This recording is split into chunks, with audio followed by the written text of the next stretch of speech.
Hi, it's bonpi. Today I'm bringing it back to some of my chatting videos because I'll be talking about my experience in a American boarding high school.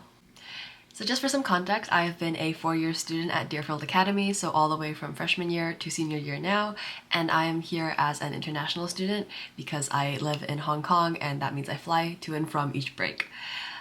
I initially applied to Deerfield because I'd heard about the boarding school from some of my friends who were also applying to other American boarding schools, and my family knew some people who had come to Deerfield and thought it was great. I also did the summer program, which is called the Experimentary, which is a program where over the summer you get to spend some time on campus with a bunch of other kids, teachers, and some alumni who are your proctors. And the experience is really, really similar actually. You take some classes that are taught the same way with ideas that are quite similar. You get a lot of the traditions, a schedule that's very similar to the high school schedule, and a lot of the style, the spirit is really there. So it's a really good taster for what it might be like. And I really enjoyed it then because I'm from the city, as I said, and Deerfield, the biggest point that really struck me at first was how vast and open it was and how it really felt like you had the space to become yourself. Like in a physical way, like because of the land and how open it was in the countryside, and also in a community way where everyone is similarly open and accepting of your ideas. And so I applied through the typical schedule with the application and the interview, and I heard back, and that was all pretty normal for me.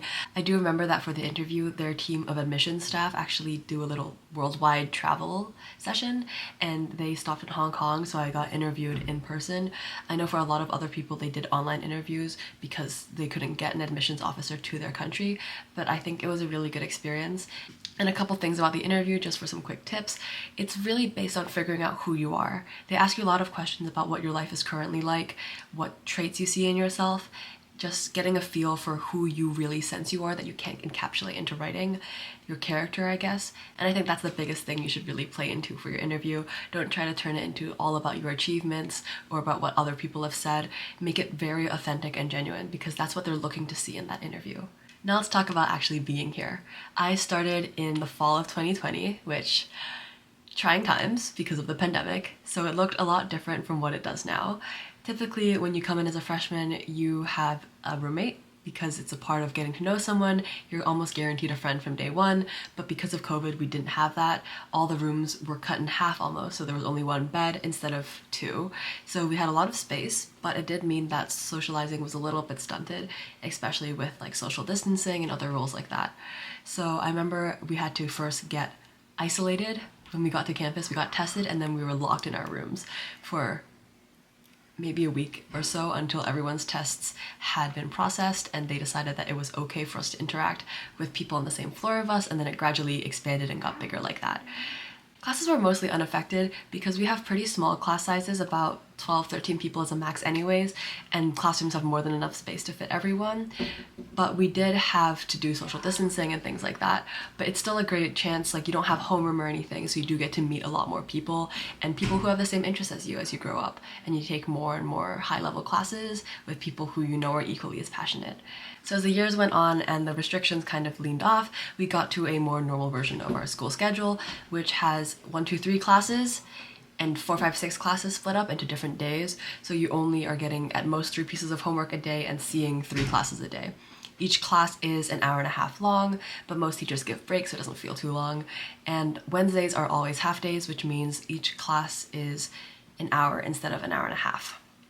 And they do that because we have school meeting, which is like an all-school assembly session that you use to debrief or share updates. And I think that the schedule works really well because it gives you time to pace yourself, and it gives you buffer too. So like you can, on some weekends when I have a lot of time, I've gotten stuff done all the way until 4, 5, 6, and so I get some leeway during the week. And it's a lot better than what's happened in the past where you have all your classes on a day and then all your homework due the next day, which is terrible. And I guess the classes in general, I feel like they're really diverse. They give you a good idea of a lot of different subjects, though I would say that they don't go into as much depth as some people have wanted. People I know have exhausted language paths, arts paths, and STEM paths, so their interests just aren't covered by the curriculum, which I think at some point is bound to happen. But if you are looking to be really, really, really in-depth into STEM or like those other areas, I would maybe cautioning you away from that. Other than that though, I think the courses available and also the course requirements, which is a set of things you have to take, so like 3 years of math, 3 years of science, stuff like that, those are really great at turning you into a really all-rounded student. Like you can't really niche yourself into anything because you have to take all these classes, and it means that everyone's really well equipped to sort of leave high school and go into college with a pretty good baseline of what to know. And I think that teachers do a great job of making learning fun, making it accepting, making class not just a chore. So that could be in the form of open learning, where you're like talking a lot, sharing stories, making the teacher not feel like a teacher, but like a student, and they just sort of pass out information. There's some interactive lectures. Teachers really have a lot of freedom in how they want to teach the class, and I think that everyone has sort of found a rhythm to the way they do it, and there's not that many cases of bad teachers, and those that are have been dealt with, let's say. So now that we've talked a little bit about what the academic side is like, let's talk about the social life. I would say Deerfield is a good balance between academics and social, because on the weekdays you don't see a lot of people out on campus playing. People are doing their work, and on the weekends that completely changes. You definitely get a lot of people hanging out more, and I think that's a good balance to have, because people do take their studies seriously, and that is the general vibe on campus, but they also know how to chill out and relax and have fun every now and then. So this comes in the form on the weekends, like people set up games outside, so they have spike ball, cornhole, or people just having a good conversation outside. I think that's a big skill that Deerfield students acquire, the sort of ability to get along with anyone and have good conversation, because of how many social opportunities there are on campus. And in terms of that, there is a curfew to dictate when the fun can end. On weekdays, it's 7:45 for freshmen and sophomores and 9:45 for juniors and seniors. And then on the weekends, it's 10:30 for the underclassmen and 11 for the upperclassmen on Fridays. And then on Saturdays, it's 11 and 11:30, so it gets pushed up by an extra 30 minutes. And I have not heard too much pushback on the curfew. I think most boarding schools have a form of curfew, and what we have is fairly fine. And I guess other things that go on the weekend, there's a lot of pull for our sports games. I think there is a big focus on sports, and typically our sports teams do pretty good, so there is quite good turnout when people have games on campus. There's people who do themes, chants, a lot of that. There's a lot of spirit at our school, and I think it really shows up in sports games through that. A lot of student groups also lead events on the weekend, so sometimes alliances, which are like identity groups, so you can have the ASA, which I'm a part of, the Asian Student Alliance. We've hosted things on the weekend, whether it be a movie night or like a culture night, and that's been really fun. And the other thing that people do is they have parietals or visitations, which is the formal system for how you visit another gender's dorm room. All the dorms are single gender, which means that everyone living in the same building, regardless of floor or what side you're on, is going to be of your gender. And you're typically not allowed in the rooms of anyone else unless it's during this visitation or parietals hour. And that means you just have to check in with a teacher who's on duty before entering their room and spending time there.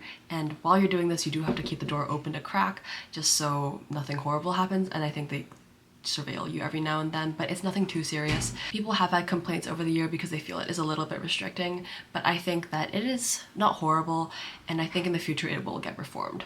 I mentioned earlier about the spirit of Deerfield, and I'm going to touch on that more because I really feel like it's a big part of it. The people here know how to enjoy themselves, or know how to spread that energy. You'll see it at games, at dances, at performances, even when people go crazy supporting, and I think it's a really good trait that almost all Deerfield students have. You come in here being a generally excitable, amicable, accepting person, and it really shows up when you have those big community events.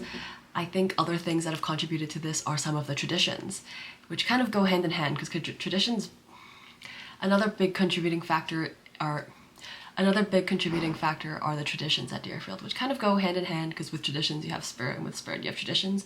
I don't know what came first, but we have some pretty fun traditions or just general practices that we have. So first I'm going to talk about sit down. So sit down is the formalized version of having a meal, and it happens for weekday lunches and some dinners, and all students are assigned to a round table with a faculty member, and that's how they have their meal. They have a first and second waiter. The first grabs and serves the food, and the second waiter helps clear the table at the end of the meal. It really feels like a massive restaurant when you're eating in the dining hall, and it really promotes that conversation piece that I talked about. You get to know the people at your table, the teacher at your table, and it's a good piece of community building and feels very authentic to Deerfield because a lot of other schools have moved away from that now.